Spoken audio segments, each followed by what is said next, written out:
एक आपके पास soft robots होते हैं।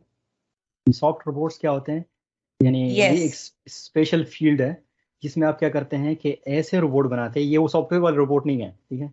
इसका मतलब है कि आप ऐसे रोबोट्स बनाते हैं जो कि बहुत टेनी है, मिनी नेचर है, ठीक है, मिनी नेचर है। और लेट्स सी आप चाह रहे हो कि ब्लड में कोई उसको इंजेक्ट करे या किसी उस तरह, so usually soft robotics mostly mechatronics और इस तरह की फील्ड्स में ना इसलिए यूज होती है।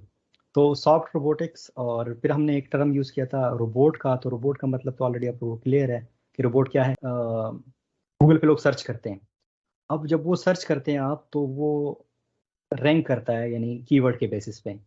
तो एक कंसेप्ट होता है क्रॉलर का। क्रॉलर क्या करता है कि वो आपके डेटा को रीड करता है और अपने डेटाबेस में स्टोर कर देता है, ठीक है, ये क्रॉलर का काम है। तो इस क्रॉलर को वो बॉट भी कहते हैं।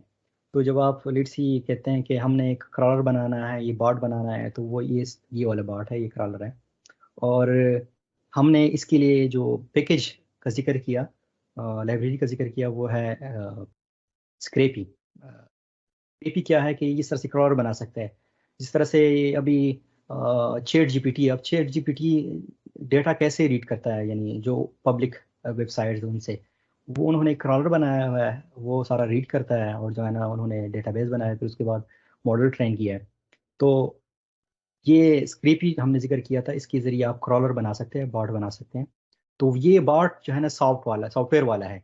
फिर सॉफ्ट बॉट रोबोट्स जो है ना वो अलग चीज़ है, और बॉट अलग चीज़ है। ये थोड़ा सा डिफरेंस है। डॉक्टर साहब क्लियर हुआ ये डिफरेंस? जी डॉक्टर साहब, थैंक यू वेरी मच।